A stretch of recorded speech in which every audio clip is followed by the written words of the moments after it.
is the Ultima Derby. Well, the Final Fantasy VI Worlds Collide community is putting on their own event, and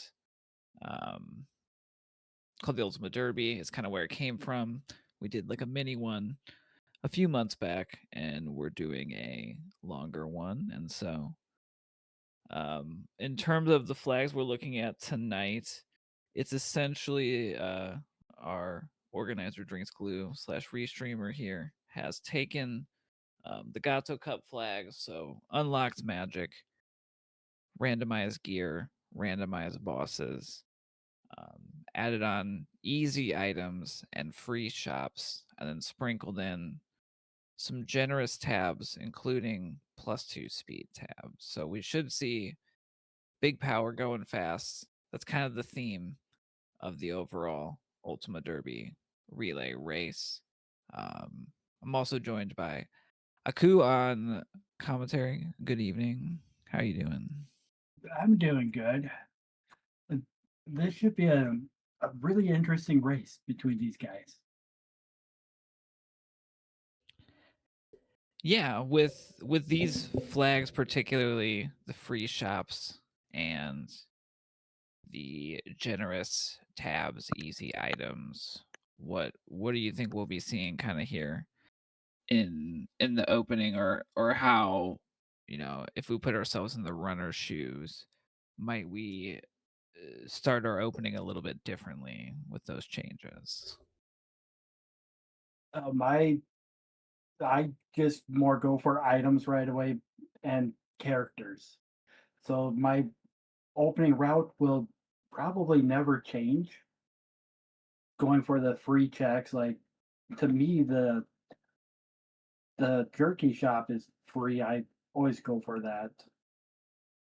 And Carpenter, and then Cathedral after getting some levels somewhere.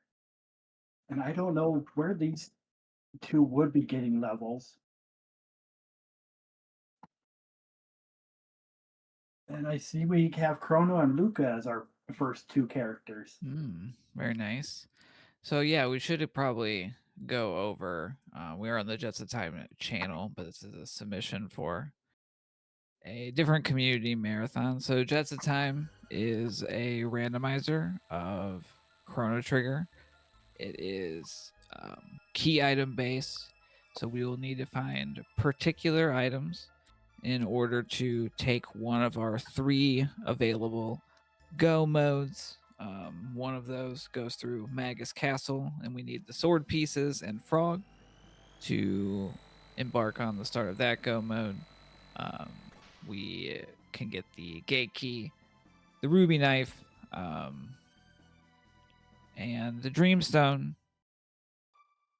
and to the Tyranno lair into Ocean Palace, which is where the Magus Castle go mode ends as well. Or if we get the pendant, the clone, and the Chrono Trigger, we can go to the future and do Death Peak into Black Omen. So we're gonna get 99 of all the good consumables to start out here, as expected, and do our usual kind of opening. You did mention the freebies, so we've got this ruby knife, which does cost money, but since shops are free, we are always going to have that. And then our runners hitting up for, really, we're looking for those mid tonics, the ethers, the revives, the heals, the shelters. And what these runners might not know, because they're somewhat newer, is Melchior Shop has mid-level weapons for all of the characters. Except for Magus, and Ayla doesn't use weapons anyway. Yeah, the one in at the Millennial Fair, right? Yes, that one. Yeah. Yeah, there's 3 shops there, so I might just only go there and route out some of the other ones I would usually peek at. We're gonna go see, the tabs. The speed tabs are +2, so we're gonna be going very fast in battle very quickly. I did see a hero medal which is a key item that lets us go do another key item check in the burrow. And we are seeing the Melchior shop on turdsman's side. I saw a pearl edge, but nothing like show-stopping in there. As you said, mid-tier, but better than nothing. Right. A tap and vest, that's nice. And anything would be better than starting weapons. So here at the beginning, our runners have access to the 1000 AD time, which they're currently in, and the 600 AD time, which we haven't seen yet. And there are a handful of spots that they can go to get progression. We already saw a couple of them. The snail stop jerky item. The jerky is shuffled into the pool, which we can turn in for a high level item. The carpenter check, which we already saw. Talk to the carpenter, talk to his wife, get the item, and then I wonder what goldenshocker was looking for. And he might have been looking for the free rest, which is talking to the bed. And then in 600 AD, we have, the hero medal is certainly a check now that we have that. In addition, we are looking at... Well, there's a new popped up on turdsman's side. We can do Hecarim Cave in 1000 AD, which I forgot when we were talking about that. Denadoro Mountains or the Xenon Bridge fight. We also can peek a character here, the Pendant. Very early. That is really early, and I would not even try it this early. No, we're going to need to get some levels and texts. We have one character we can get in the front of the cathedral. We have another one that we can get should we choose to go all the way to the back, knowing where Robo is. But Frog, it's not. Well, we don't have any sword pieces. I don't know. Everyone's got their own sort of logic. I think a lot of runners we're going to see are going to get a couple of levels via some of these opening fights, see what their starting characters' techs are, and then kind of decide from there. Possibly both of these runners are going to do the Guardia Forest opening, is what I'm seeing. My opening is the first fight in Denadoro. Yeah, especially with free weapons. I think the Denadoro one is a little bit harder to manage with starting weapons, not having like a Magus in the party. But yeah, that is another good one. And you can get in one fight the tech points we would be getting. Right, Magus or Ayla can both do it by themselves. Yeah.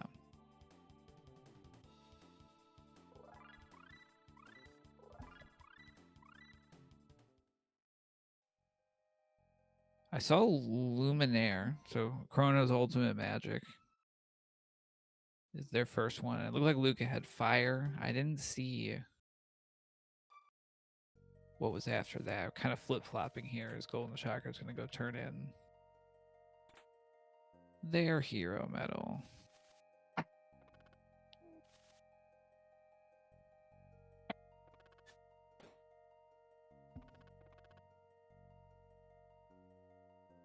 Yeah, I was not paying attention at all.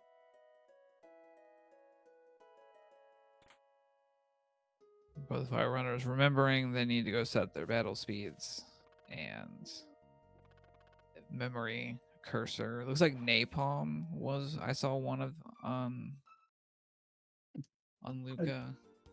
Napalm is a good short range AoE. With napalm, I would take out one of the far right Nega first, and then napalm the other three. Or just fire napalm. Yeah, I think Chrono has lower MP, so with those opening fights, I don't think he has enough, even if they would have ethered up to, do a Luminaire. No, he will not get 20 until a few levels. Okay, Napalm is the next tech.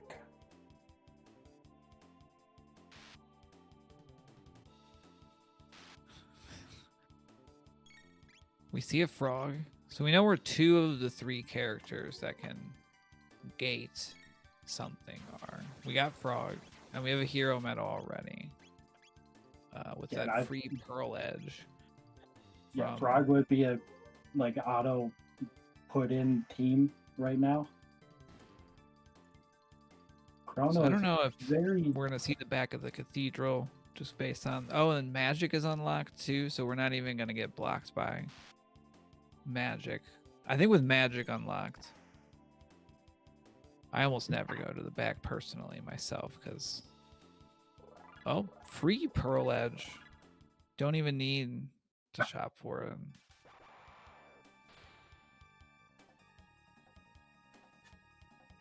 Gonna snag the bromide here. The magic tabs have been set to be very generous, so getting 1 of each from this is worth the trip here. Oh, this is always worth a trip for that speed tab anyway. And with these flags, those are going to be +2 speed tabs. We need really even less of them to get what we want, which is more speed. Speed is good because if we're faster than the enemies, we get to go before them, potentially cutting out time watching their animations. I think Chrono Trigger has some longer attack animations relative to a lot of other randomized RPGs. So there's kind of at the micro level managing those and getting through battles the fastest is kind of one of those foundational pillars of how to go fast in Jets of Time. I think Turdsman's setting up for a bridge check. Yeah, see, that has been started. We've got water for Frog's first tech. They've got a good enough sword then. They can kind of just hit stuff for the first couple bosses, as long as they're not the magic or the physical immune ones.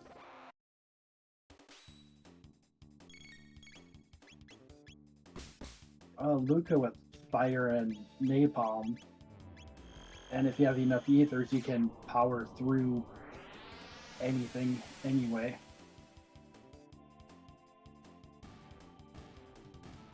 Yeah, this bridge spot, the boss at the end, not a ton of hit points there. The fights across the way, because Ozzy is involved, they have kind of higher drops potentially for an opening fight, and especially with the easy item flag on, that means that as we saw a pearl edge in the cathedral, the loot tiers are getting nudged up significantly right from the jump. So combining both those things, like we could see something really wild off of the bridge here, like a sunshades, a mega elixir. And with gear rando, it could be something even more amazing too. Some, yeah, exactly. So I'm gonna keep my eyes peeled and see what the drops are here. They're not always incredible. It's not a 100%, but when it hits good. Sight cap, -1. Pretty good cap, even if it lost its status protection, but worth cash. Wait, can you sell those? I do not have that memorized, like what you can or cannot sell. Yeah, I don't know. I don't think so. I guess it won't matter. We won't find out. With this flag, it doesn't matter anyway.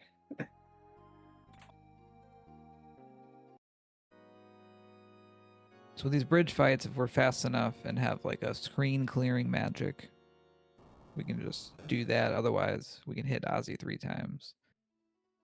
Yeah, most of us just hit Ozzy 3 times. It's quicker.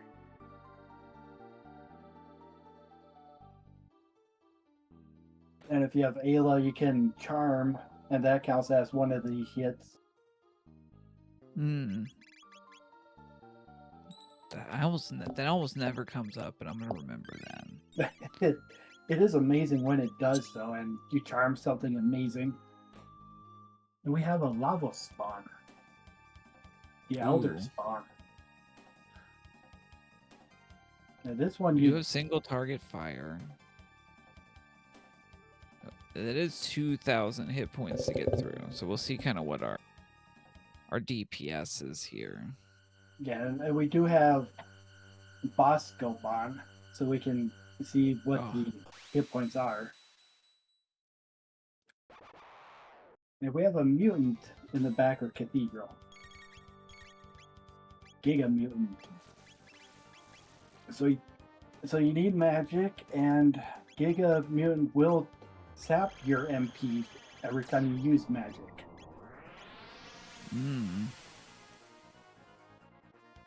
With that Luminary gets the lava spawn.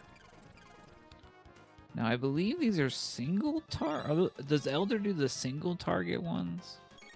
No, the Elder hits your whole party if you hit the shell. It's the regular one, the baby. Okay. Yeah, that probably was gonna be a wipe. That's a tough fight. That's a lot with what we have to get through. So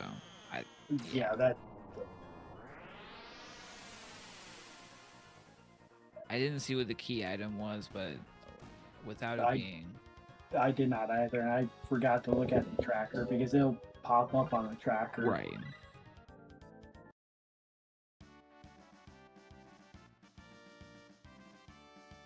Dreamstone. Yeah, we don't... It's good to know where that is, but it's not immediately useful. Yeah. A good attempt. Come here, get some more text, get some more power, get more pearl edges. Apparently, there's a special on pearl edges today. You can find them everywhere.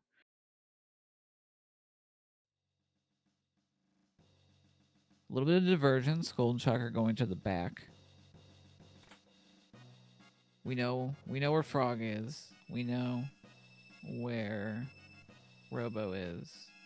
So we're looking at Magus, Alum, or the princess here, Vanilla. Ooh, it is Magus. Magus. And I prefer seeing Magus in a later spot because then you start with at least one tech on him. Yeah, gonna take a little bit of work to, but Hacker and Cave. Ooh, okay. Hacker and Cave does have a lot of tech points available, so. Right, it does. As long as you can kill the monsters in there with magic. And like each one of these is worth 5 tech points. Of the Temporites. Yeah, Chrono's got that Luminar that will deal with the spread out. And then I think you can Maypalm these roly-polies coming up. The Pearl Edge drops probably have to do with easy items that, like, it might be like the floor on the quality of Frog Sword. Yeah, I believe it would be the floor for it. Like it is good, it is decent.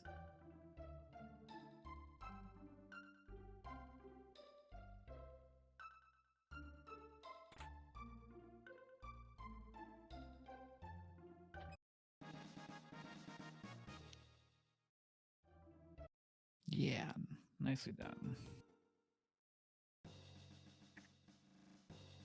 Yeah, this being on beta, the gear has been changed around a little bit where it's more tiered, and it'll be one weapon in that tier. So we'll see the same weapon more often. Yeah, I guess we've talked about it. We've seen these pluses and minuses. That is a flag called gear rando, or I think the full one is gear randomization. But what it does is, yeah, it gives it a plus minus. I've seen this called, blessings and curses, blurses, in blessings at times in other games, and so, based on if it rolls a minus, that means like it will have less power. If it's a weapon, it'll probably do less damage. If it's armor, will do less stuff. If that armor or weapon had any sort of bonus effects, like minuses can strip those. And then the better the item, the better effects we can get with like a plus. And so our most high tier items, in addition to right, just and being if more it's powerful. If it's a +5, it should get a second ability instead of just the one ability. Yeah. And -5, it pretty much loses all abilities and the stats that it normally has. Yeah, so on the extreme end, will change what a weapon, can do, or whether we would use it. In addition, like the ultimate weapon effects can get shuffled around. So Chrono's Rainbow Sword might have like the Crisis. He can get the Crisis Sword, or like Prism specs can actually have like the haste effect on them instead. So yeah, we get some more interesting combinations of things. Gear that rolls extra speed bonuses is always very good. Like magic boosts are also pretty good in general. Yeah, the speed bonuses was more in the older and not beta version. It got kind of nerfed, so that way everything would get more than just speed.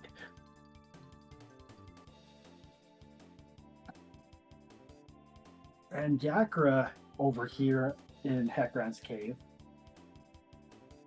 Yeah, I think, they just went down. Not too bad. Yeah.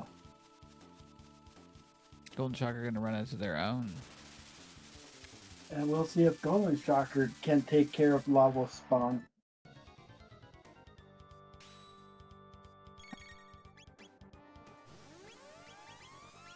Yeah, we're still kind of running into the same. Most of our power is in big old magic that's going to hit everything. Not really having a great way to AoE heal. I think this fight is doable. It is doable. It's going to take a while because of the needing single targets. I mean, okay. Now if we are missing, this is not going to make it doable if we can't hit. And when we're hitting like a couple hundred an attack, it's... I guess with usually this would be on a much narrower inventory of consumables. But I think they pretty much have infinite mid-tonics and revives to be able to stick into a fight a lot longer. And we did get a Robo's ribbon from Heckran's cave. So that's essentially a dead check, unless if you get the Megas Castle Go mode, and then you switch to Robo. Yeah, certainly not leading to access to more dungeons or any progression there. And with Robo locked behind, forging the mass immune in the burrow, that ribbon is probably not going to get a whole lot of use. Yeah, we do have dipping into. He might be getting ready to go to the future. This feels like I need to get enough levels to beat the end of the trial boss move. Right, either future or Denadora. Those are the only checks we have left.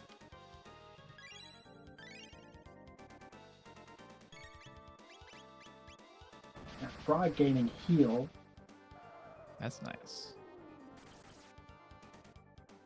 Additionally, the loot in the desert, which is normally like the best that's available, with what we have access to right out of the gate, is even better with the easy item flag. So like I've seen, like we saw a power tab, we saw elixir. There's definitely a good chance like you could pull like males out of here, even like the elemental males. Confuse and flare. And Elder Spawn is down. 1 for 2 Elder Spawn. Potentially, I think if Turdsman let that attack play out, I think that someone was like, Chrono was going to go down, but they may have been able to stick in there and finish the fight. But I think the calculation there was like, this is going to take way too long. Right. And Luminaire doing 250 or 300 something damage is not really helping that much. So goldenshocker turning independent, sending Chrono to jail. Now, there's very important. Shops are free. Decision. And yeah, early pendant. I think with the bridge experience that they just got, goldenshocker should be able to go through it.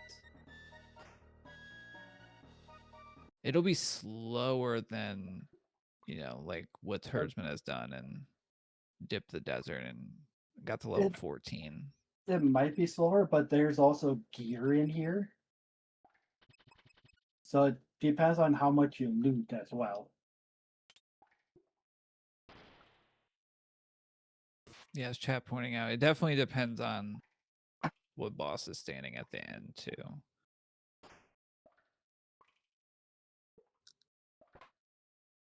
Particularly if it's like a single part boss. I guess we have also seen the bosses are shuffled around. They are going to inherit the hit points and relative like strength of the spot that they're taking up. So like that boss at the back of the cathedral that had a vanilla Yakra amount of hit points. There's like a couple weird exceptions to this. Right, like there the are. Rest Tyranno. And yeah, then Rest Tyranno always gets an increase in HP. If there is a multi-boss spot like the Dragon Tank spot, the hit points of the individual pieces get added together. And so if there's a single part boss there, they will feel kind of thicker hit point wise because they're going to have, I think it's close to 4,000 hit points at the bridge. Well, it is boss spot HP on, so it's each spot has a set amount of hit points. There is a table for it somewhere on the wiki.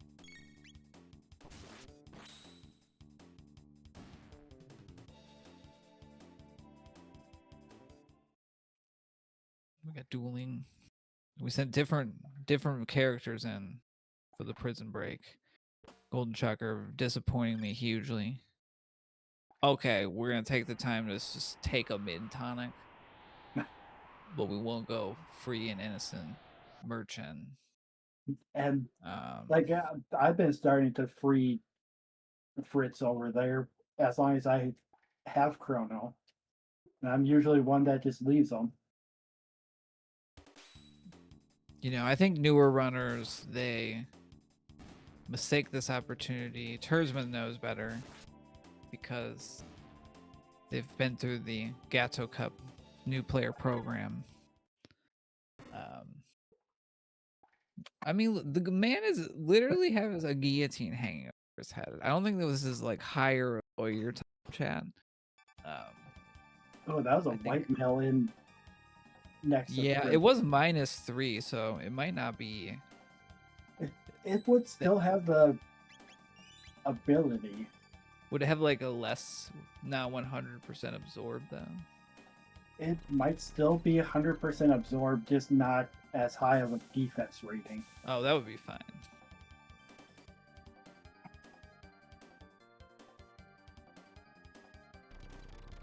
Goldenshocker incredibly confident they're gonna smash this ball, and they should our be. Series. Because the reverse is true as well. So this is gonna have that amount of hit points split in 4. Yeah, like one so good like, Luminaire should just... Luminaire and a Napalm will probably end the fight if just a Luminaire is not enough. I don't know if we've used our tabs yet. Oh, Ooh, so close.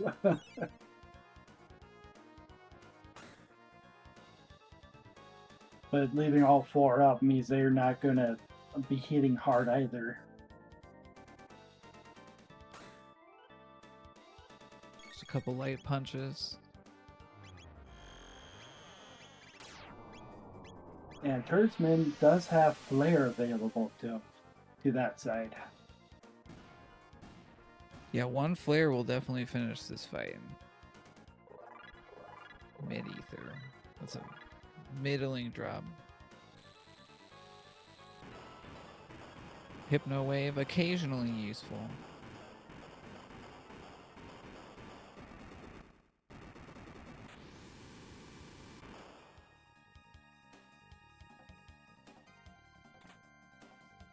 Ooh.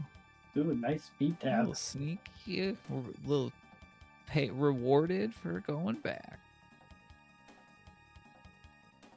Mega Bomb, the Napalm upgrade. So we've completed the pendant quest. This will give us access to the future. And the it will sealed also charge up the pendant. So now we can open sealed doors and the sealed chests. And then there are a character we can get here, as well as a couple more dungeons we have access to. 1 character and 3 area checks. So pretty common to come here, hit up both of the domes. There's a higher tier shop in this one, which we're skipping, as well as this one. I barely look at the shops up here, but I'm one of the runners that almost only buys, or that buys very little anyway. I think normally I also wouldn't check the shops here, but they're gonna have better stuff with the free items. The rainbow helms are good. Mid-ethers, lapises. The other shop was way better, but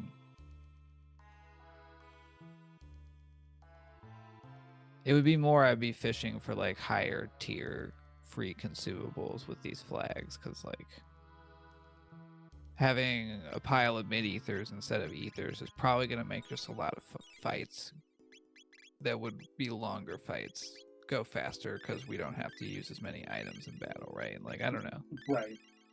That's 1 mid-ether versus 2 ethers.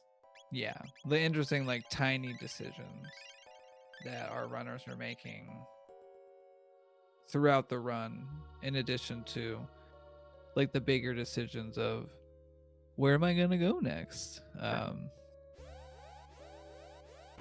This being like a pretty common one because there's another sealed door down here, and in terms of this boss spot, it's not the scariest out of the 3. There's the Sun Palace spot. That's very fast to get into the boss fight, but it is one of the harder bosses outside of a go mode dungeon. But it doesn't take that long to save it, look at it, and if we can't beat it, come back.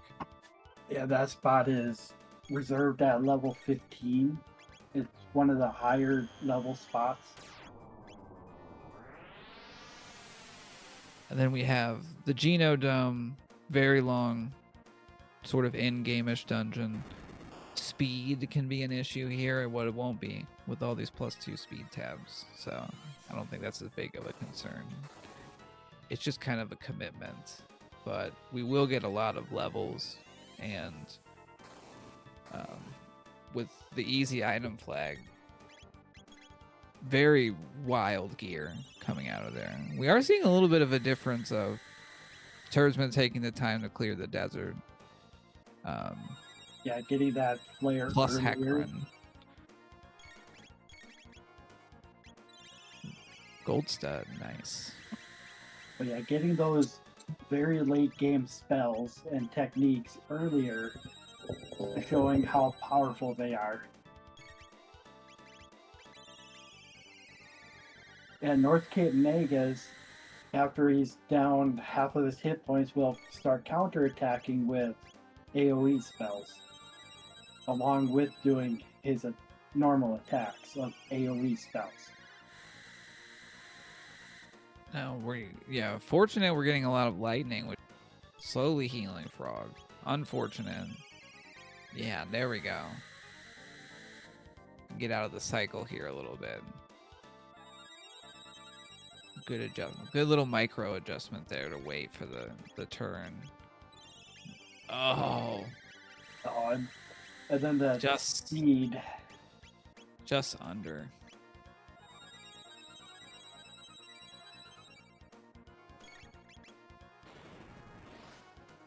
Oh.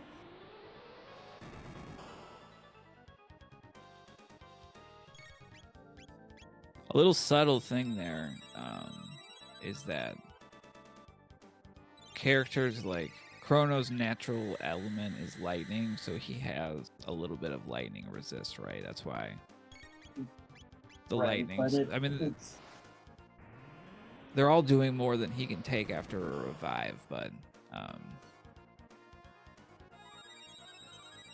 and that's true for all the characters. They have their little like affinities. Most of the time it doesn't matter, but sometimes it's the difference between knowing if a character will probably be up after an attack versus... Right. Like Frog took 49 to that ice because he has that affinity for water. Goldenshocker has finally found an O. Right. Because Megas decided to attack instead of AoE. Yes. With which to stabilize.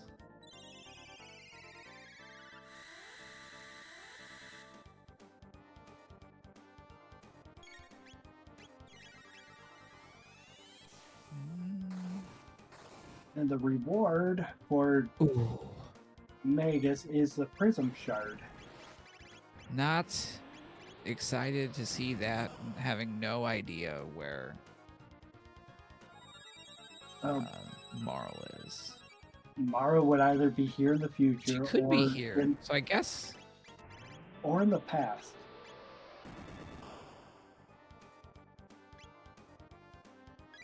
Yeah, it's one of those unknowns at the moment.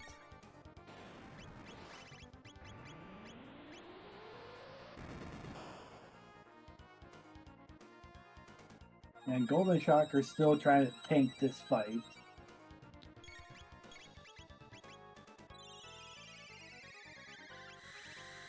Terra. We have Terra. Well, we have Flare now. We have Luminar. We have Heal. I think this is doable. No water too, even. Yeah, Terra Immune, the biggest thing is he'll regain health by sucking up from the bottom. And also the status ailment eventually. Which would not be the lava status ailment. It would be a earlier game status ailment, so not as devastating. Yeah, unfortunately, the barrier we threw up is for physical. I always get those confused too. Because barrier seems like it would protect against magic, and shield feels like it blocks like weapons, but that's not. That is how it works. It's a reverse. Right. I get them confused myself. Shield, like, think of the physical shield in front of you. And barriers like an aura.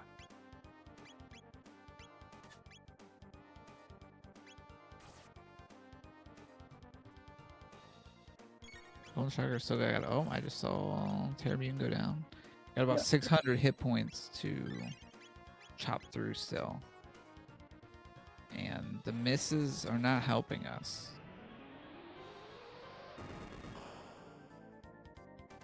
A piece of the sword for turdsman. Oh. Well, with frog in hands, that puts them one piece away from one of our go modes.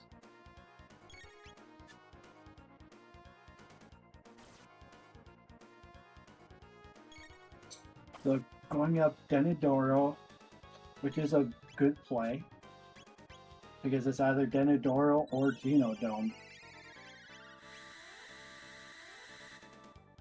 Or possibly Prism Shard if Marl is in the future.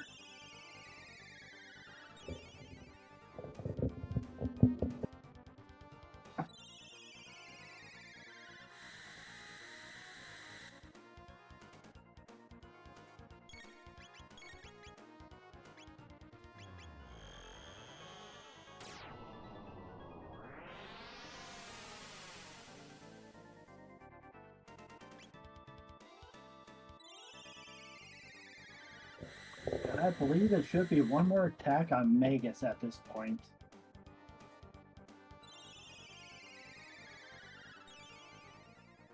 Yeah, there's a real marathon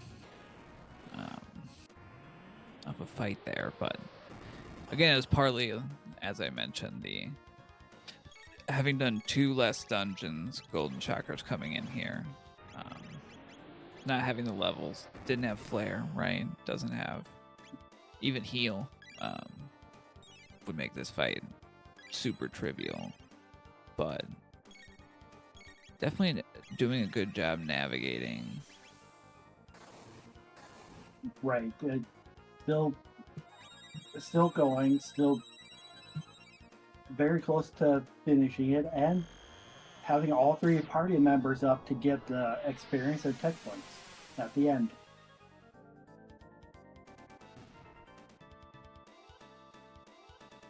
I say that's a really good job.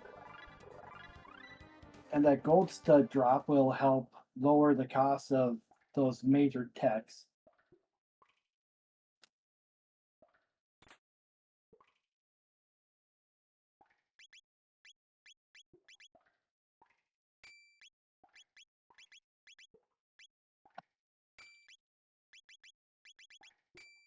So now, after this, wonder where Goldenshocker is gonna actually go.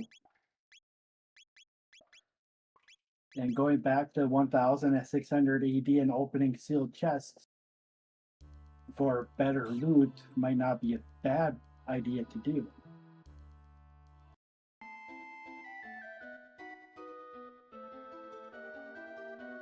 Turdsman getting that skip for that gauntlet, because that is way too long to go through those fights.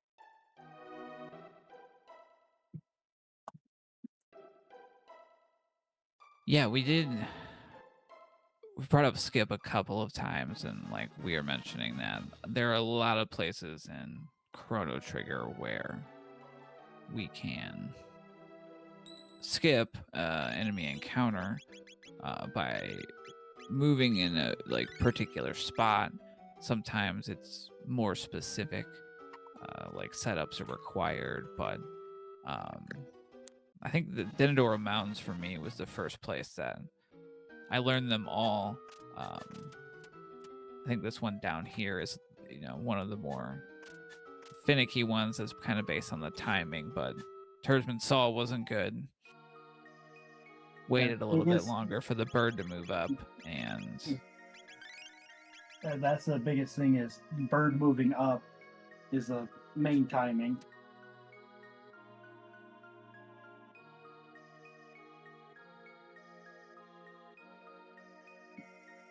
And this fight with turdsman is one of the best fights to have Hypno Wave on. Yeah, a lot of counters if we can't one-shot one of the twins here. This might one-shot them. Nope, about half. So gonna see both counters.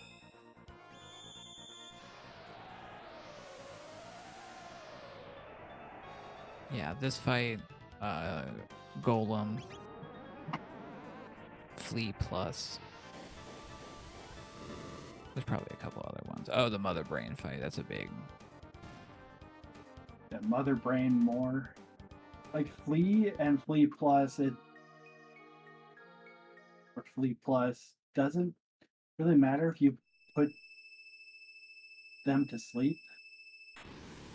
Because as soon as you attack them, they wake up. The other level spawn. Gonna start with a flare. And we'll see the counterattack from hitting the shell.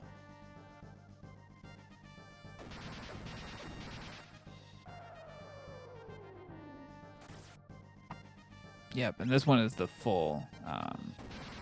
Turdsman has the like tech that I think they'll be fine, but if we were coming here as kind of one of our opening dungeons, this would be a real rough one.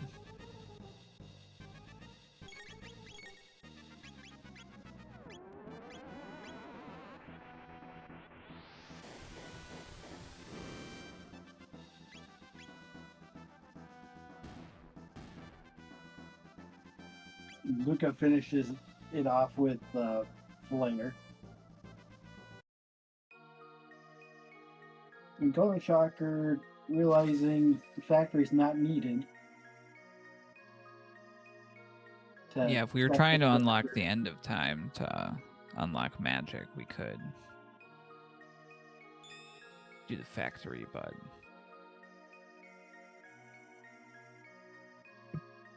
looks like they're heading to check this character here, which we haven't seen yet. And we're gonna see. Oh, that's a go mode. Yes, that is. That is my favorite go mode. And these 4 buggers on Goldenshocker's side, if you walk from stair to stair, you will not get into this fight.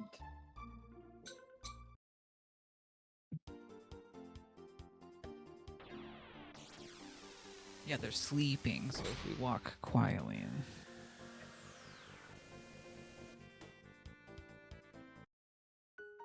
But if you don't get into the fight, you cannot use this Enertron.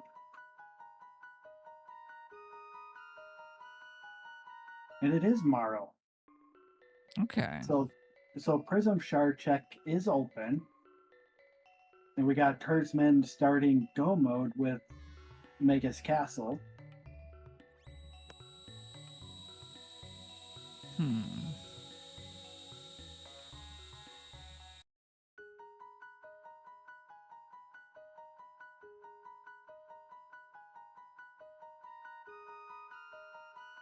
And Goldenshocker going to present.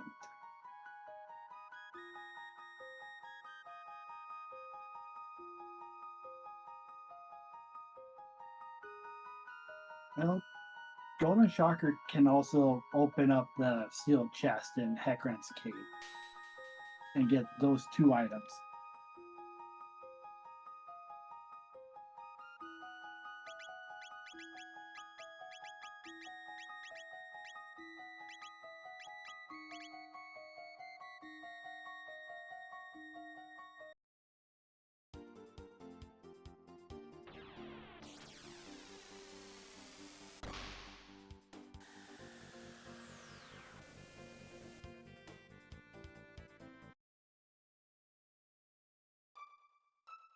And after forging the sword, you can go see Tabin for a high-powered weapon for a random character, and it would be their ultimate weapon.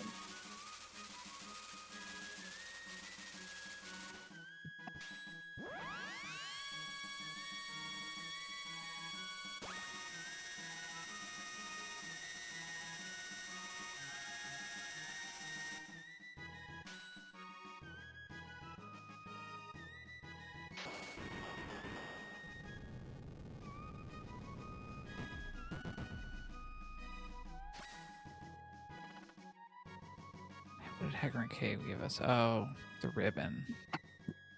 Yeah, that was a ribbon. It was the Sun Palace that gave a piece of the sword, and Denadoro.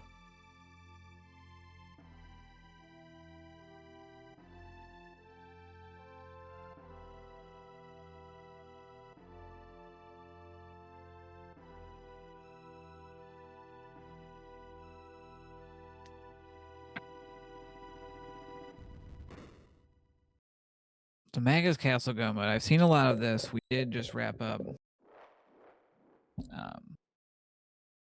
a tournament for the Legacy of Cyrus mode, which focuses, heavily on the story of Frog and Magus and kind of the events that are tied to them. So we always come through here in that mode. So I've been here a lot recently. It's it is quite like the gauntlet. It does feel really good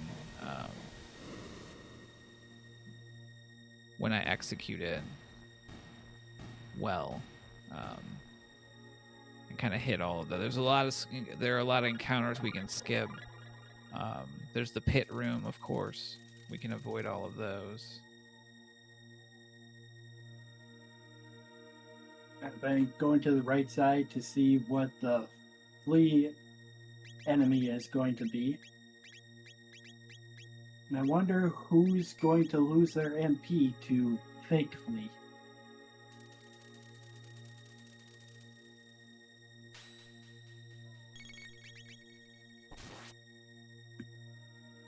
It is Chrono.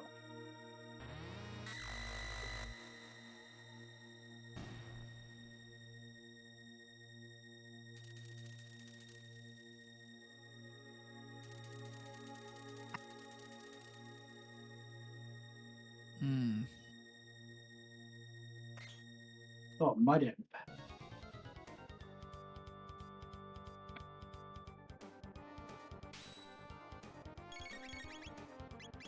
The Mud Imp really doesn't have much HP, but a good, strong magic attack will get through its defenses.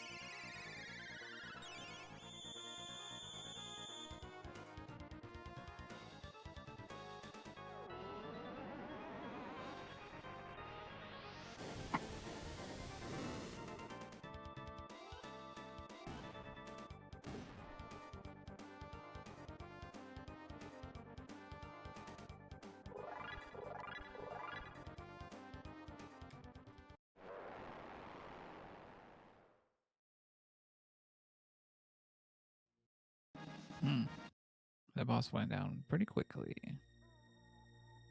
Yeah, it's got high physical defense, but low magic defense.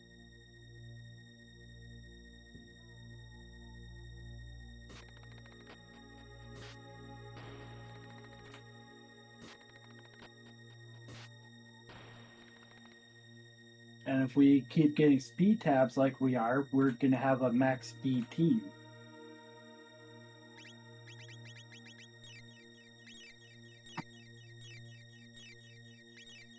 Yeah, I think we'll get, Luca's pretty slow. 14, 13, 14. No, we had a tab invest on. Still, that's only a couple more away. Yeah, 16 is star. So we're like one speed tab each away from max. Maybe 2 on Luca by changing her gear.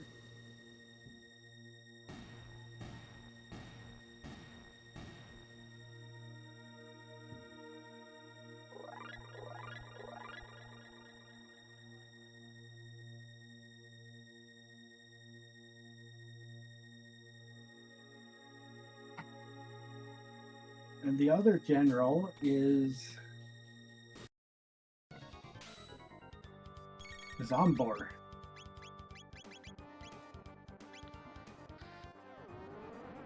Yeah, the bosses in here aren't too bad. The one, you know, and it really depends on power levels that we're rocking coming here too. But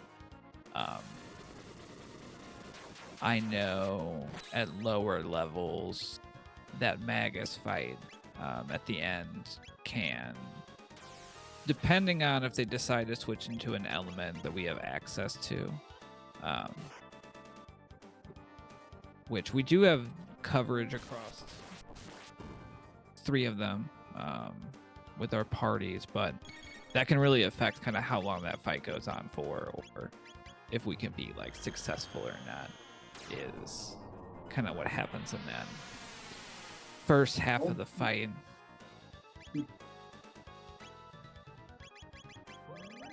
And with Zombor, we want water and shadow for the top, lightning, fire for the bottom.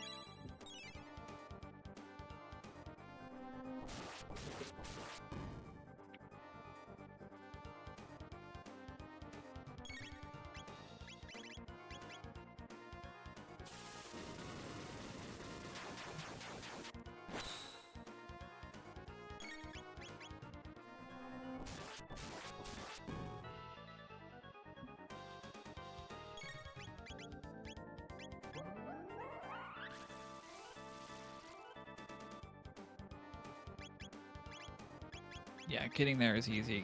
Getting through that Magus fight is definitely can be tricky, kind of depending on what we have going on. That's a great point in chat. Unfortunately, it is the top of the hour, and I am booked for a tournament race of a different rando, so I'm going to have to be signing off here, letting Aku close us out. I guess goldenshocker doesn't know where the other sword piece is yet, but they will be getting their one here. I'll be kind of curious to see how this one turns out, but thanks for calling in with me, and have a good evening.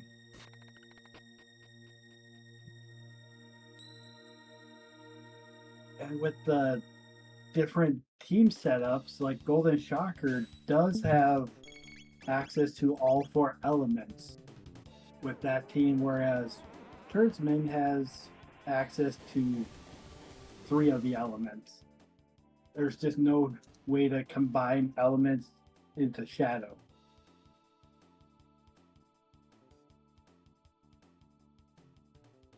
And all of these fights you can run from, or you can battle your way through and get the few. Like, to me, it's not enough experience and tech points to go through these fights. Can you hear me all right? Yes, I can hear you. Okay, I'll take over for Fitz for a little bit since he had to leave. Yeah, all right. Yeah, I actually don't mind this. Turds making a lot of these fights that he could, you mentioned he can run from. We already had the 2 bosses out of the way. If you're not feeling great about your power, it's really easy to get to the Megas fight, and it turns out it's Marl or Frog, and then you just get there and you don't have a blue Mel or a blue Best, and well, it turns out you can't kill him before Hexagon Mist comes out, and it turns out you can't survive Hexagon Mist, so it puts you in a weird pickle to where the fight is just unclearable. But if you're feeling like you could exist in a scenario where that could happen to you, I like this, what he's doing then. Just take the fights that I have to do anyways. Let's get the levels so I can for sure get through the fight when I get there. And yeah, profit then. Right, and I do need to be checked once in a while because I go on high level speedrunning tactics. Mm-hmm. where I'm running from many fights and going into boss fights at lower levels that most people won't think of doing it. Mm-hmm. Yeah, the way I always remember the hallways is the first one you run from all of them. The second hallway is you run from the first or the second one, and then the last one you just go around them all. They're just all flat. You can go left or right.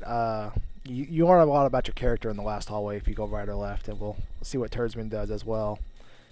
Personally, if you go to the right, I think you're an individual with strong character and integrity. If you go to the left, you're the opposite of that, and we'll see what Turdsman is about when he gets into the third hallway.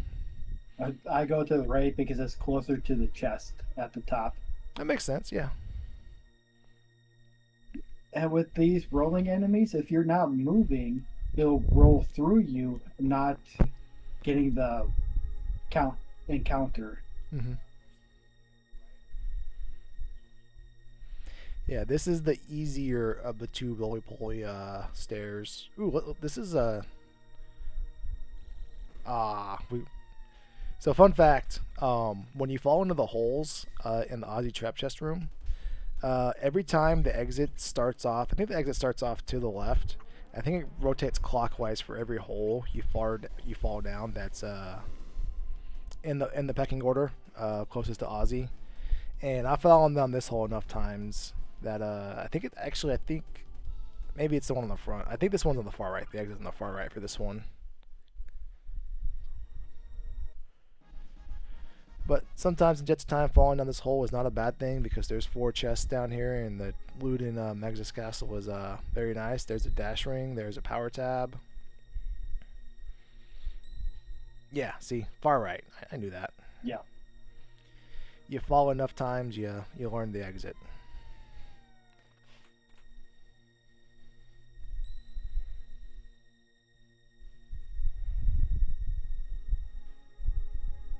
Alright, there's one more hole right in front of Ozzy, and Turdsman gracefully avoids it.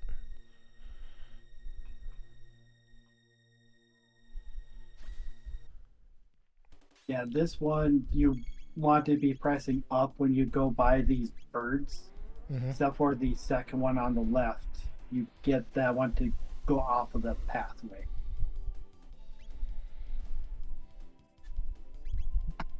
Yeah, the first bird, a little trickier of the 3, but the next 2 it's actually really easy. If you just hold up and don't trigger the gray roly-poly, you'll just slide right in front of them and go through them.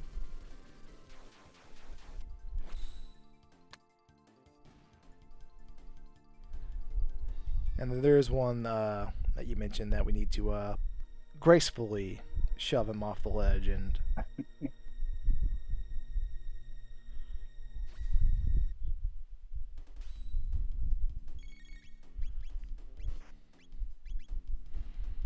Alright, for Goldenshocker, that is 1/2 of the Mazamoon, so he has 2/3 of the Time Random Go mode.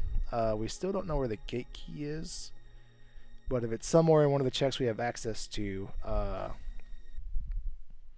he could very quickly be in the faster of the 2 go modes. Magus Castle is a little bit longer than Time Random Lair, but Turdsman's about 3/4 of the way through it. But that would be an avenue for Goldenshocker to get a little bit of power, get a little headway. Plus I think the Black Tyranno fight with Azala is a little bit easier than the Magus fight. It can be easier, but it can also be just as hard. Mm-hmm. Yeah, you can't turn. If you can take out Azala, it turns into a damage race. Mm-hmm. Yeah, it is a little easier to, like, 1, the ultimate's not coming, and then 2, the ultimate's not coming where you're also getting attacked. So, like, the first half of the fight is just take down Azala. Second part of the fight is just get your MP up from whatever you had to do to take down Azala. And once your MP is up and the timer goes down, it's just, can you do 10, 11, 12,000 damage before the timer reads 0? Whereas with the Megas fight, the whole entire first half of the fight, you're also kind of testing what elemental protection do I have. Am I getting blessed with getting the right elemental weakness drawn out so I can use my better techs? Because in this party for turdsman, he could be wanting to fire off Fire Sword 2 here maybe soon. But a Megas is just throwing out Lightning 2s and Shadow attacks all day long. Well, you can't Fire Sword 2 him. You gotta just trickle him down. And like Confuse on its own would still do considerable damage. It'll just keep triggering different elements.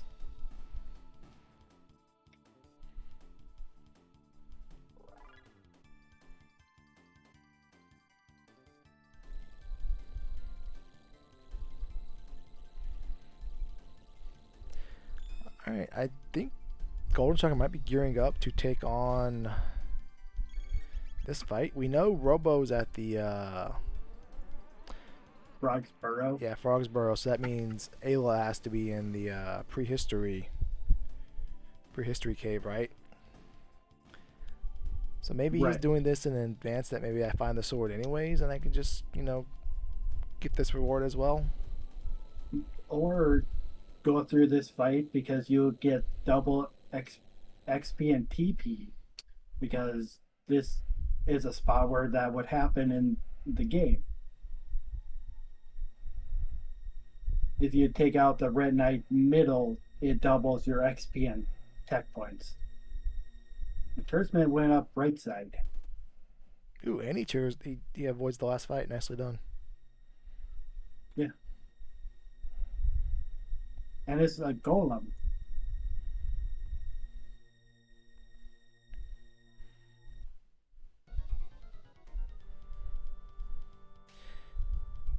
And like I said earlier about the Aussie fight having the charm be considered an attack, you can charm these things as well. It's really nice sometimes when they give you like a power tab, or maybe they give you like, even if it's like a load vest, it's cool because you're getting an infinite amount of them. Well, more than you would ever need. So if it's something that even like sells for a lot, it doesn't matter so much for these flags. But if you get a load vest, that makes the last shop trip that we have coming up in our runner's future that much nicer.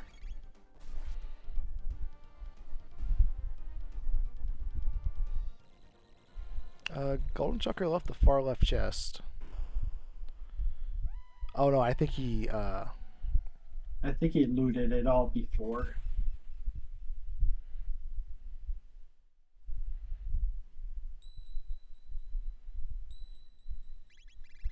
I think he's realizing now that you need Robo for the desert check.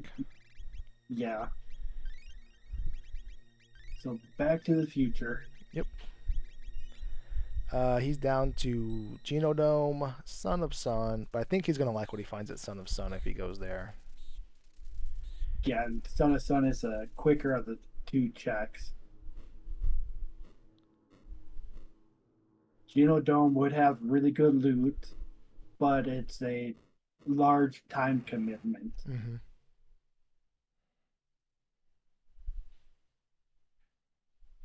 And I would guess that it doesn't have to be Gate Key. Like, Gate Key could still be on Mount Woe.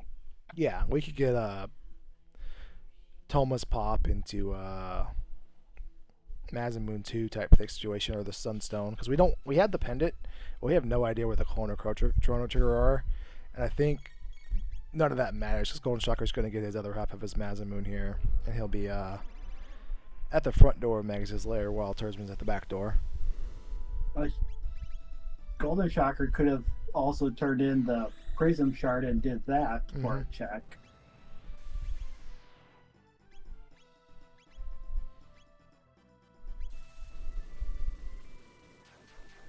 And we have Ayla as the Megas fight. And her ultimate is the most devastating because there's no way to mitigate the damage.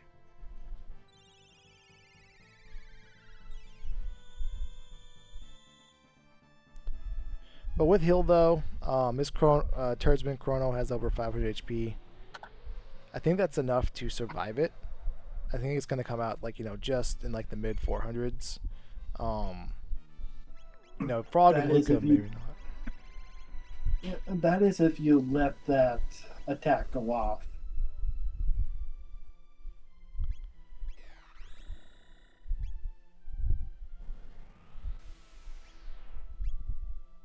And as soon as you see that there's no counter attack, that's when you really want to hammer out the damage.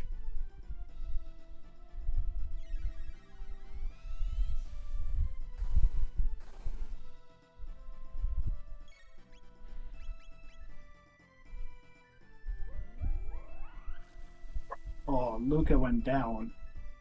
Yeah, this is dangerous.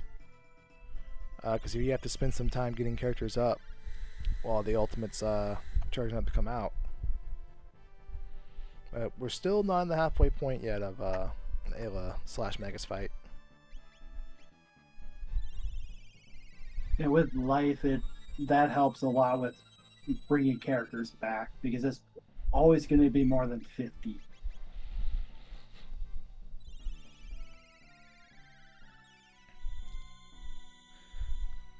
So that's go mode for goldenshocker as well. Goldenshocker did boot his frog for the Marl. He is profiting with an ice sword too. He's been firing out for a respectable amount of damage. However, heal is coming in very clutch for turdsman here, and goldenshocker won't have it. He'll have Oral Whirl, which is another healing LE, but it does take 2 characters' turns. And it just kind of like really stifles the damage sometimes when you're relying on 2 characters to heal your entire party. Right, like it can. The other way that I look at it is you're more focusing on offense, and if you kill the enemy fast enough, you don't have to worry about healing.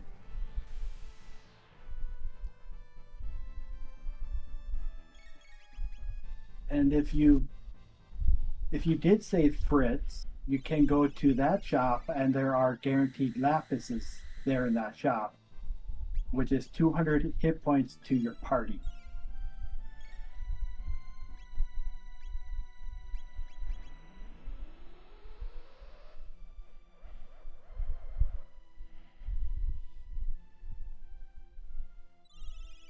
Goldenshocker, go to the other mountain first.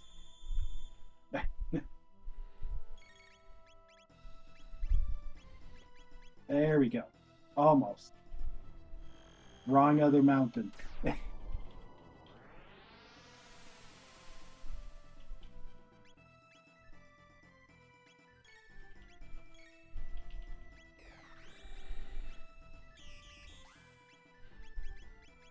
There we go. We figured it out.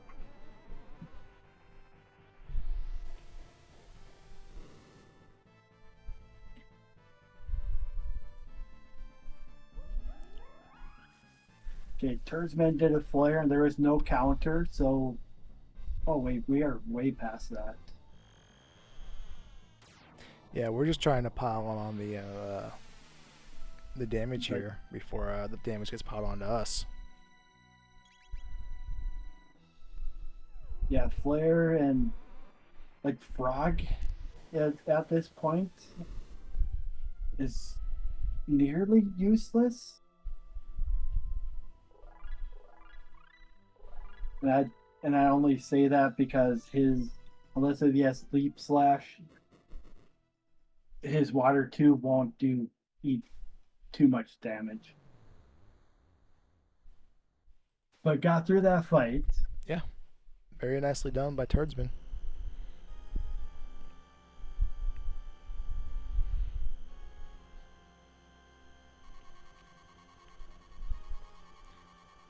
Alright, so now turdsman gets access to the Ocean Palace. There will be 2 bosses on our way down there before we get to the Lavos Gauntlet.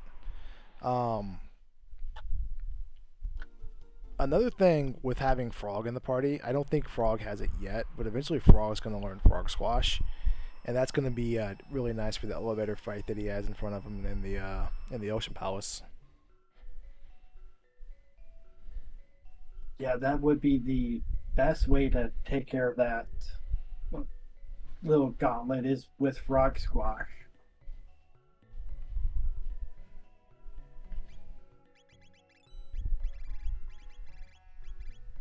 Well, there's Nova armors in here that are +3.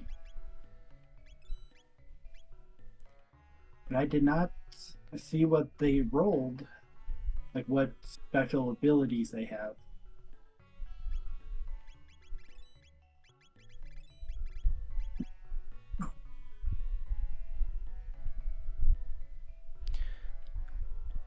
All right. Yeah.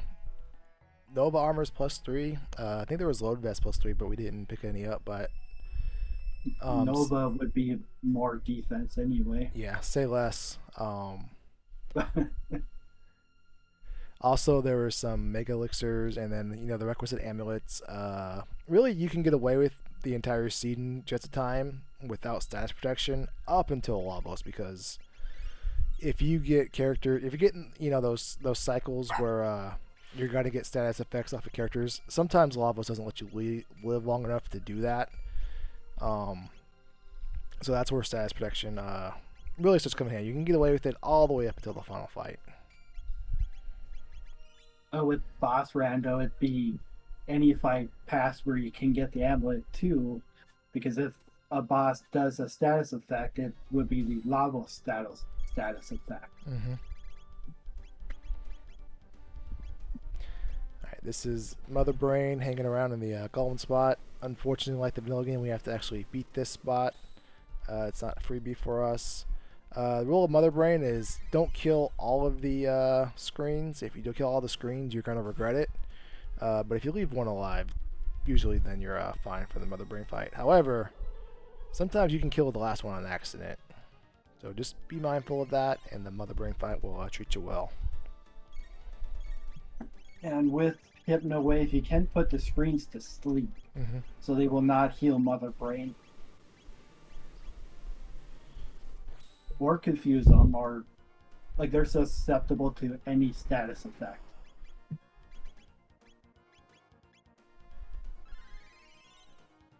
And she likes to confuse your party, so that way your party might destroy the screen, and she'll go into her angry boss mode. Yeah, because they all have 1 HP. They don't have really, it doesn't matter if you have defense or not at 1 HP. If it connects, you're going down. And that's always a fun too when you get a confused character actually take down the last screen you've been babysitting.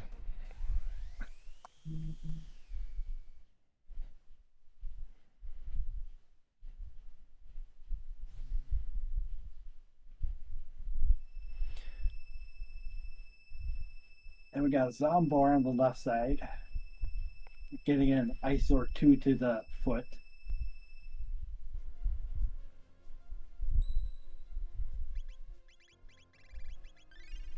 And with Boss Rando, you kind of want to learn the resistances of the many different bosses that are available.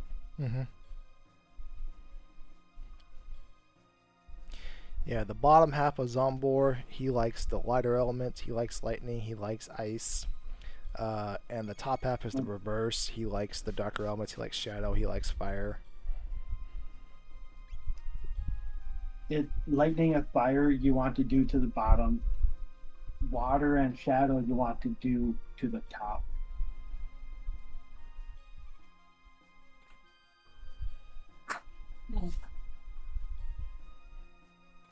And how I remember it is lightning hits the ground and creates fire.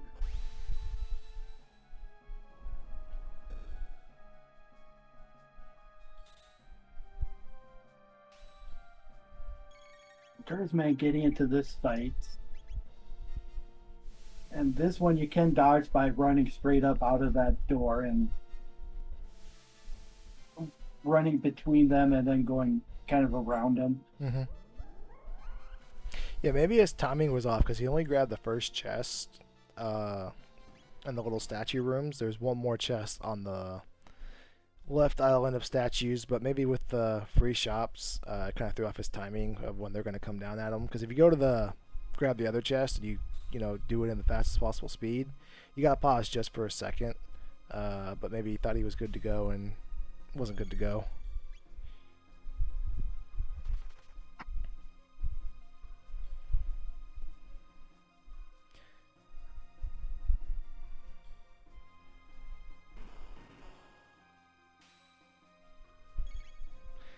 Alright, this is the best grind spot in the game.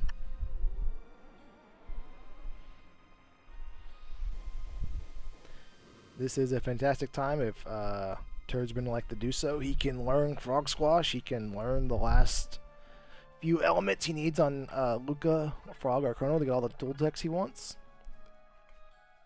I think he's pretty set with everything on Chrono because he's got Confuse, he's got Luminaire, he's got Life, but maybe Fire 2 for the Fire Sword 2. Maybe he actually already has it and we haven't seen it yet.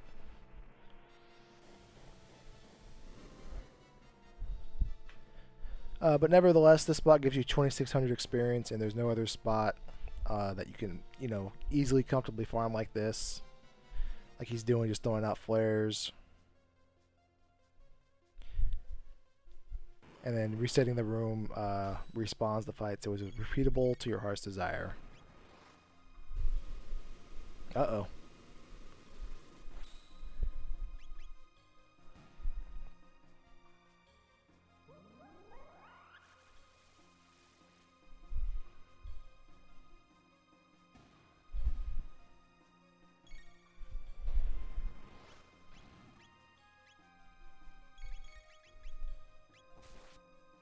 Yeah, there's been quite a few times I'll get late magic and fill up my entire magic roster from this one fight. Mm-hmm.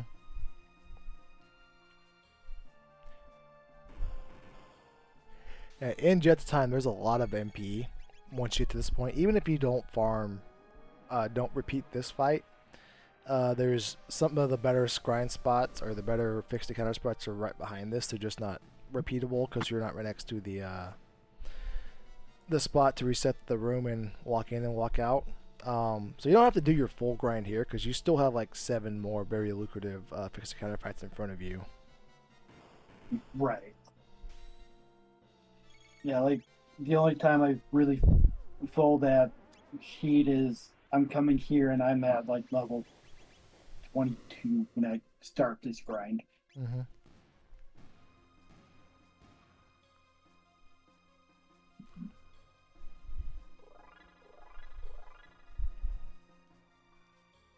And it's dropping star sites, which don't really help much with being able to grind over and over again. More in a non-free shop mode.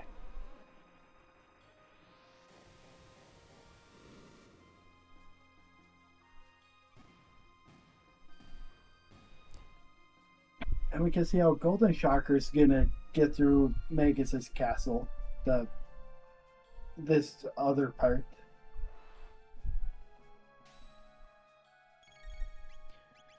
Yeah, goldenshocker has Ice Sword too. One of the nice things about a Marl Luca Chrono party is you can basically just Ice Sword 2 and Fire Sword 2 is one of the better dual techs in the game, and you can just kind of maybe haste Chrono, or you max out your speed on Chrono and just kind of like alternate between the two Ice Swords, and that's a pretty viable solution. You'll kill a lot of things before a lot of things can kill you, whereas Turdsman just has access to Fire Sword 2, which is again it's same Fire Sword 2 goldenshocker has, but some of these fights may be a little bit faster for goldenshocker on the way up because of that.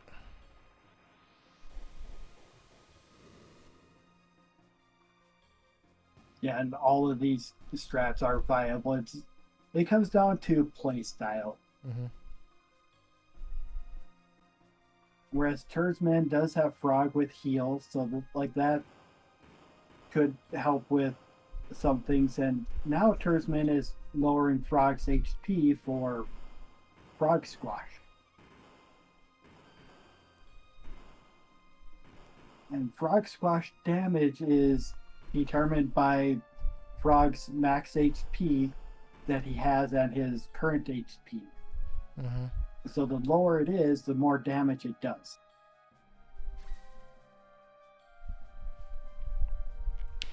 Yeah, you're free to Frog Squash on all of the fights on the elevator here.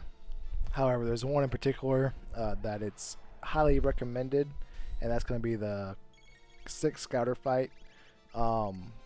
You need something non-elemental to not set off the scouters' counterattacks.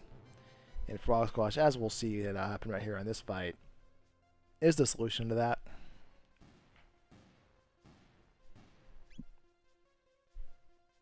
The other characters that are great in that fight is Ayla with her Dino Tail and Magus with Black Hole.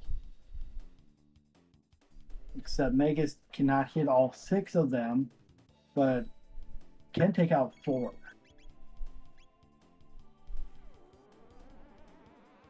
And then with Ayla and Chrono, you can just do a Falcon hit to take all of them out. Mm-hmm.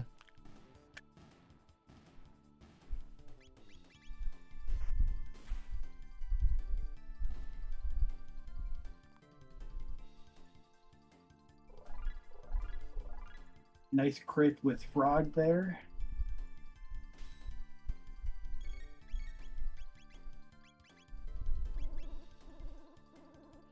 Yeah, this fight you can actually Luminate through because the one scouter is the yellow one. But we're going to Frog Squash to it. Why not?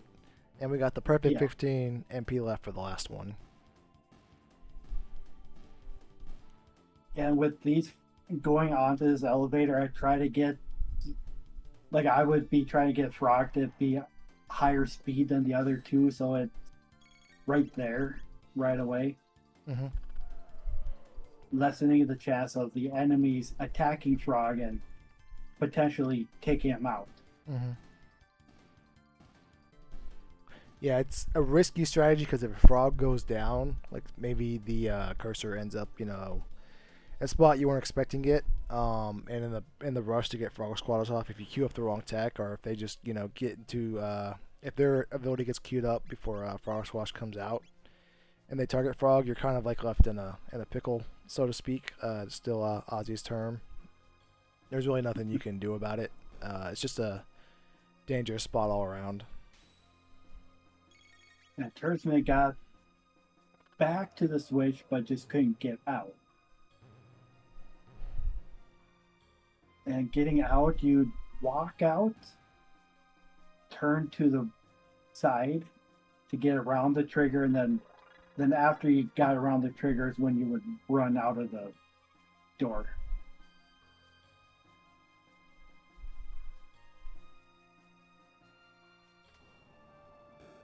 Yeah, there exists like a invisible wall that pops up when they spread out. And sometimes, it's hard it's easy to stay in practice and it harder is to execute, but moving horizontally across the screen, trickling down tends to trigger the invisible wall that captures you, and once you're in it, there's nothing you can do about it. You gotta start the fight. Right. Yeah. Yeah, when you run, your sprite widens ever so slightly where you're triggering more things. And that spot is just barely big enough when you're walking as it is.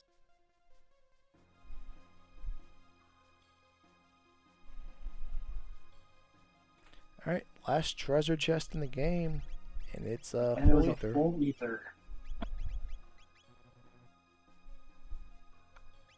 And then we get to see this twin fight. 2 single spot characters, and it is North Cape Magus.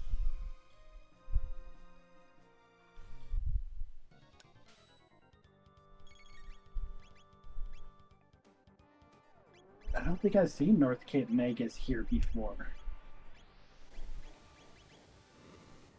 So I don't know how this is going to really work out. I think as long as we don't do AoE attacks with both of them still alive, I think we're fine. Because Turdsman did do a pretty hefty grind. Yeah, we're...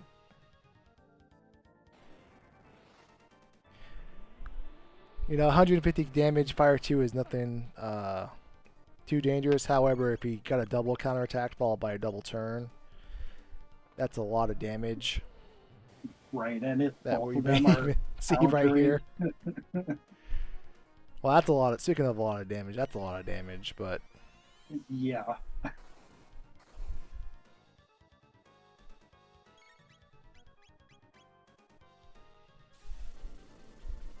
must be confident with being able to take him out. Yeah, I'm not gonna. Yeah. No point in down turns him anymore. He's got this. Got that X strike now. And leap slash for Frog.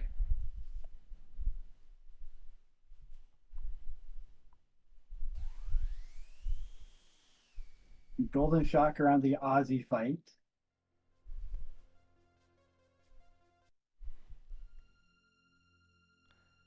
Is turdsman just not going to... Okay, there he goes with the Mega Elixir. Yeah. I guess he's saying he doesn't have time to save because he's got Lavos to defeat. And depending on how fast you can take out Lavos 1, it can be quicker to take the loss and just crash into it, but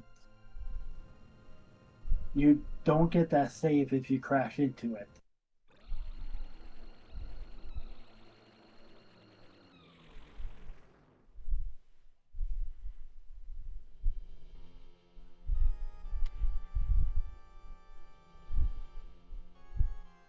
And we can also see what that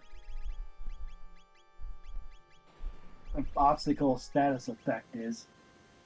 Yeah, because I think obstacle comes out on turn 2 or 3 in the Lavos 1 fight. I think we'll see it because this spot has 12,000 HP and we're doing 3,300 Fire Sword 2s, so I think we'll get a glimpse of what's in store with obstacle for us.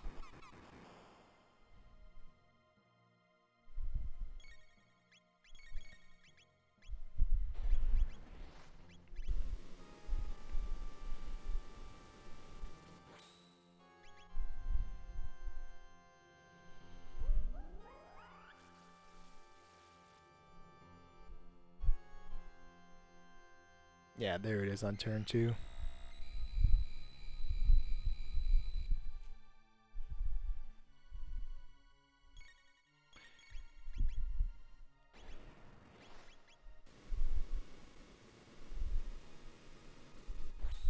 Yeah, I didn't see anything. I guess we all have amulets equipped. That could be possible. Or maybe the Nova armors had status protection? The Nova armor typically does have status protection, but it's only the guys that can wear it.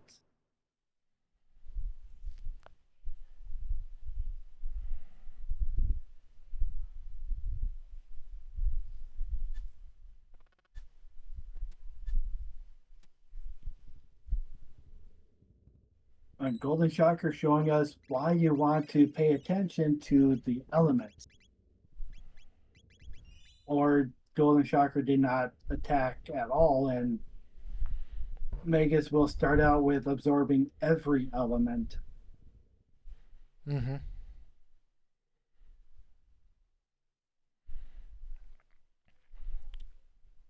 Alright, for Lavos' core for turdsman, the left arm, left to us, Lavos' core's right arm has 4,000 HP.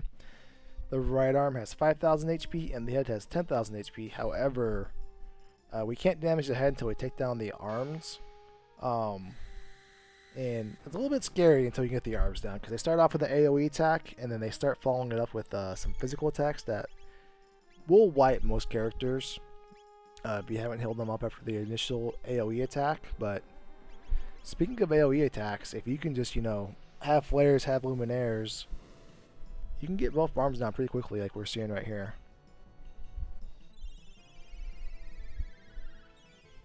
And I think Flare and Confuse might be better than Luminaire. Mm-hmm.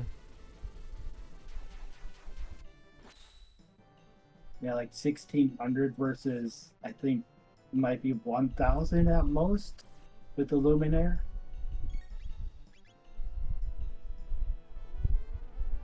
And this should take out the left arm. Yeah.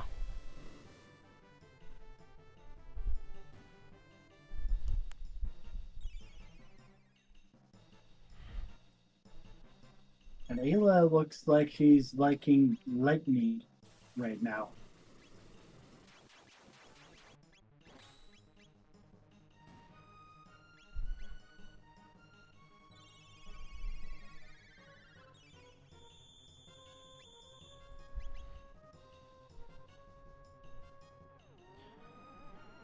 both arms down. Did not do obstacle yet, so the main body still has its defenses up. There we go.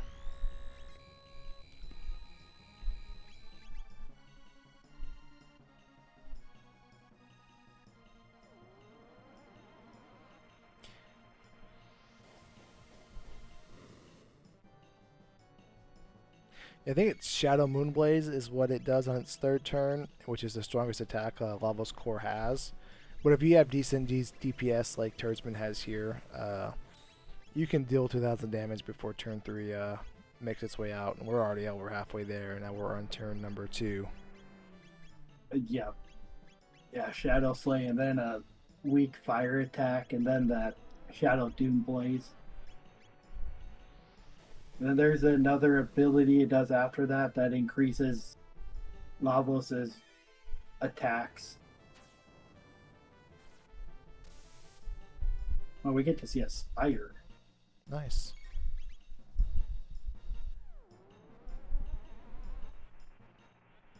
X-Strike is boosted in the rando because it's using a higher techs on the list that do more damage. So X-Strike is viable to use.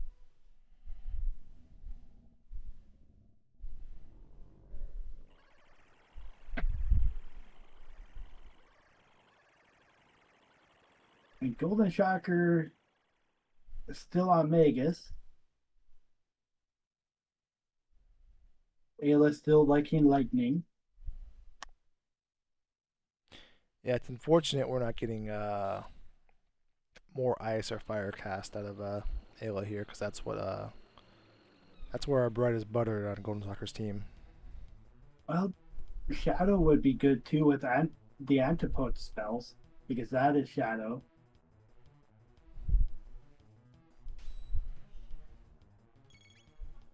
Goldenshocker does have access to all 4 elements.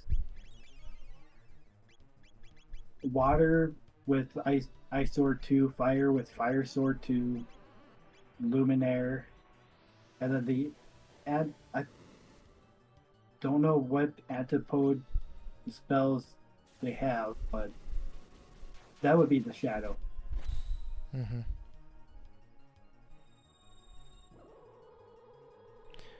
Turdsman on Lavos 3 doing middle bit strats, because the middle bit does the more devastating physical or more devastating attacks. Oh yeah, most definitely. These players are going to hero the left bit, which only has 3,000 HP. However, Lavos 3, the final fight, gets at its most awkward when the middle bit is able to cook. As you traverse the various time warps, that's going to give access to the abilities he's going to fire off at you. And there are some time zones, like some of them are friendlier than others. Like some of them he's going to reduce your HP by half, and that's the best one he can throw at you. There's some where you just flat out can't survive them, especially with characters like Luca Marl. They just don't have the HP to survive some of the physical attacks he can do in the prehistory phase or some of the other phases. So it's really tough when he gets multiple turns to throw at you, because you have to do a lot of damage. Because the right bit is the secret final boss. It has 20,000 HP, but we have to get through either the 8,000 HP or 3,000 HP bit to get to it. And then when we do get to it, we have a brief amount of time to take care of it. Yeah, and vanilla runners, or going through the vanilla game as a speed run, they go with left bit, but they can also deal with middle and right bit at the same time with Omega Flare. And we don't always have that. Yeah, going off the damage Confuse is doing, we can technically confuse the left bit twice and be able to take it out. We don't have access to any other text I think that would work, but sometimes, like, you can Falcon hit maybe the middle bit, for one time taking it down, and that Falcon hit will also hit the left bit and damage him. So you can kind of like, work one weight of them down and take it out, and then when they revive on the second cycle, you already have one that's already weak, so then you just finish that one off. and then you just power through the right bit as you're dropping the left 2 bits.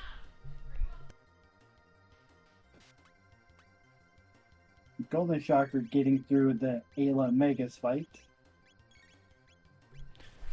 And speaking of not fun things, we are in the prehistory phase.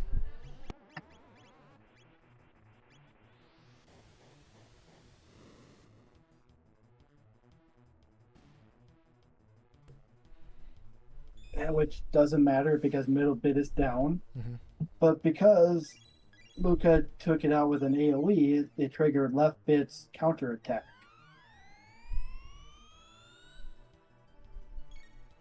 Yeah, that's fine, because that 1 X slash that they do right there, that's about how much damage any move middle bit's going to do on you, so you're kind of darned if you do, darned if you don't there with the flare.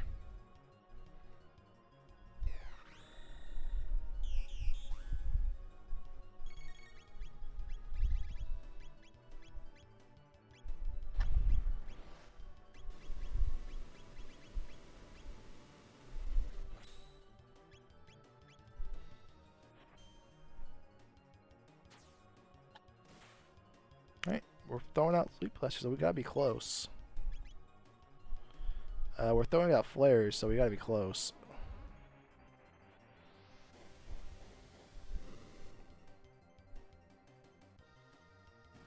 There we go. Yep, there we go.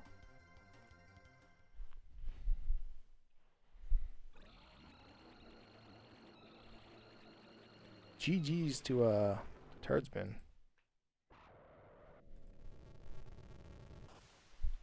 And I don't exactly know what Goldenshocker is doing with Mount Woe. Maybe he's looking for a Chrono sword. Maybe he's trying to get some techs off the rubbles.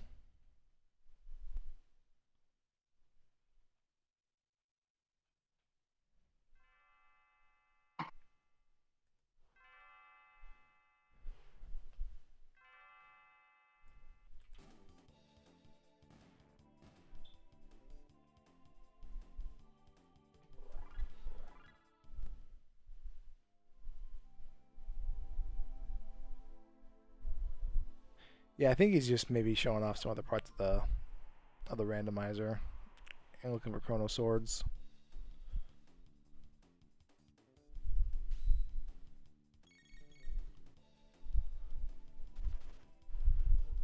It's kind of hard not to want a good Chrono sword. So once you've seen what ones can do for you, that's something you hard to not want. Speaking of what you can do for you, turdsman, GG's my friend. Very well done. Very well, highly executed. Well, thank you, thank you. Yeah, you bet. That was an interesting one. I really liked how the last fight that I was going to do before Lavos unlocked 6 double attacks.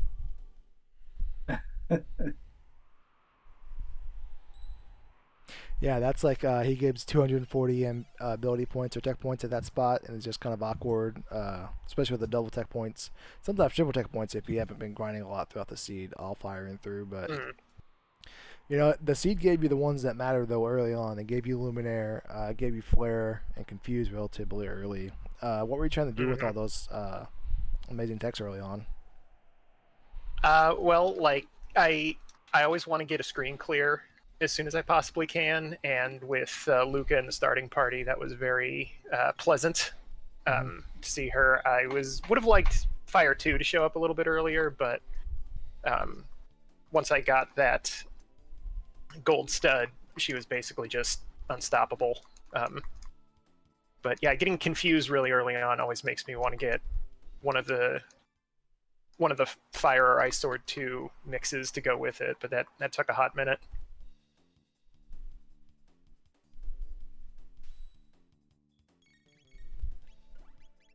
I think primarily it's I want to get techs as fast as possible, so like even after I get a 2. Unless it's a water or ice 2, then you go into the desert. But Hecarim Cave, like ASAP. Mm-hmm.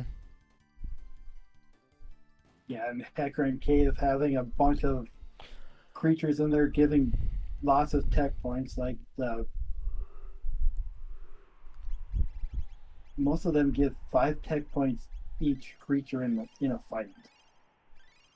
Yeah, something like that. It's I mean, the henches up in the front aren't very great, but no, they're not. Everything else, I think the minimum you're going to get 10 or 12. I think maybe from that double Temporite fight, but yeah, 10 just run from away from that one. 20 from the next one with 4 of them, 25 from the bottle fights. Mm. Yeah, I think the bottles give 10, and then each one of the octopus / sushi ingredients give 5. Yes. That would add up. But y'all had quite some different strategies, some different routes. You used Chrono, Luca, and Frog, and you didn't even bother finding character number 4 or number 5, or much less number 6. So were you just kind of like happy with that party and decided, this is the party I want to use? Oh yeah, I think Chrono and Luca off at the start. They're going to have some great double techs eventually, so that'll be my source of damage, and Chrono can do just regular physical damage on his own if I really need to. And so yeah, it was just a matter of getting a good support character, and then of course Frog falls down, and it's just like, okay, hot diggity dog, I guess we're here. This is all I need. It didn't hurt that he learned heal, I think, in his second slot too, so he just was extremely useful right away.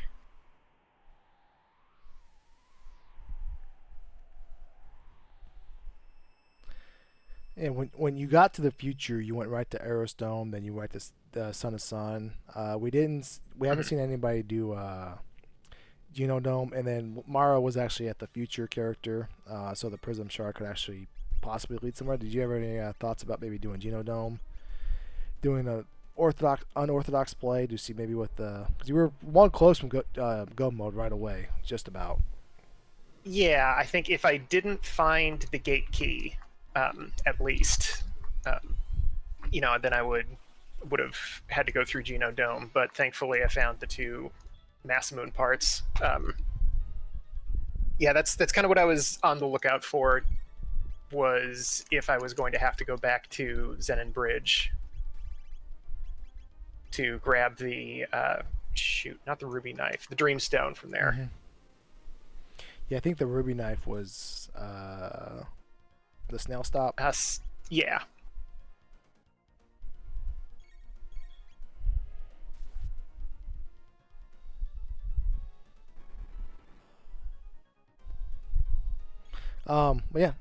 Turdsman, you were a player in the Gato Cup with me, so you know your way around 1000 AD and around 12,000 BC. So with this being our submission to the Ultima Derby, what made you want to participate? What made you want to be a part of this and play some Jets time for a good cause, my friend? Well, I really love being a part of all of these charity streams. It's really fun to,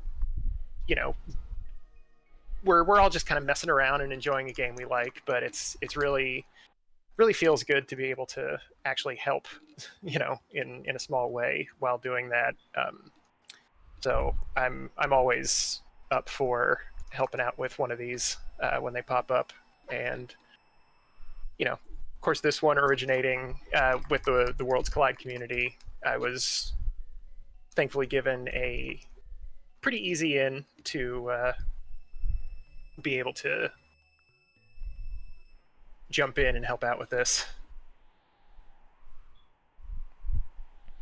I think the sponsors for this are St. Jude's and the Texas Chihuahua Foundation.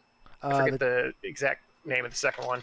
The Texas Chihuahua Rescue with Rescue with Canna. So St. Jude's, a lot of people have, probably heard of, or if not, know somebody. St. Jude's has helped or assisted with whether it's providing assistance, providing covering hospital bills, whatever it may be for a child in their life. The Texas Chihuahua Rescue. Chihuahuas are the second most euthanized breed in United States, so it's like one of those little fats. Like pit bulls are number one, and then obviously Chihuahuas are number two. So they do all of the things you would come to expect animal organizations to do. They foster Chihuahuas, work to find them homes, work to get them out of overcrowded shelters into other parts of the country, transport them to other parts of the country where the shelters aren't quite as full as they are in Texas sometimes, so they have a better chance at getting adopted and finding a life and a home for them. Yeah, excellent. So it's, two pretty easy charities to put in some time for. Yeah, thank you for putting this together so that we can actually make this happen. Yeah. GG's again, Turdsman. Good sir. We did also want to point out that we had a debate that when you're in Mega's Castle in the third hallway, that if you are a individual of strong character and moral, you go to the right, and if you're the opposite of that, you go to the left. And you know what? You went to the right, and you showed high morale there. So kudos to you, my friend. Hey, happy to hear it. Yeah, it's weird if you say it about yourself, right? So it's nice to have other people say it about you. Yeah, if you listen to this back, you'll hear me talk about different strategies that I would do. But this is also coming from a seasoned runner of this rando.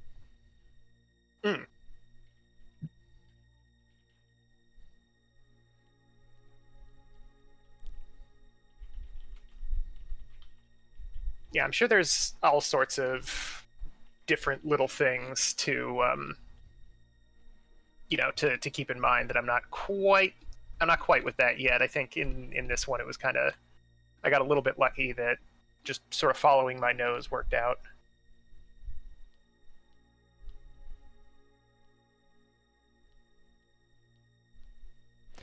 All right, looks like Goldenshocker learned the importance of the screen in the mother brain fight.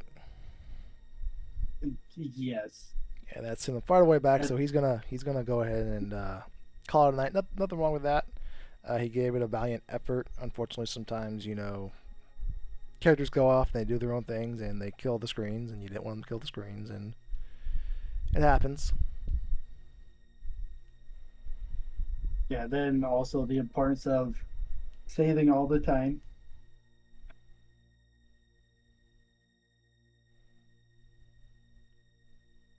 Hard to blame him for that, though. I was definitely had my eyes on the prize by the time I hit Ocean Palace. Kind of want to just get there as fast as you can. Right. Yeah, and it being a speed run, and in a race setting, you're trying to go fast, and if you're not used to it, you forget a lot of small things or many things in general.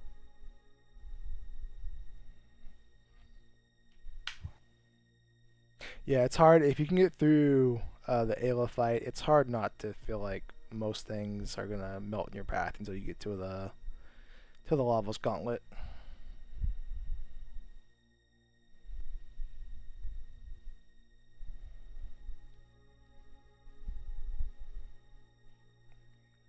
All right.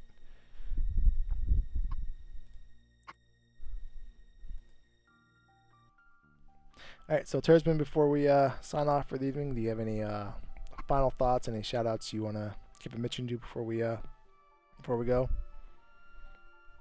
Just I guess a shout-outs to the Jets of Time community. It's a smaller one, but they're super sweet. Never had a nasty word said in their Discord. I'm really glad that they're okay with having me hang out, play their game for them. And I guess, yeah, big thanks to you for putting this on. Really excited that we've got our own big derby going. Yeah, big thanks to you, Drinks Glue. No. Appreciate you, my friend. And yeah, that is all I had.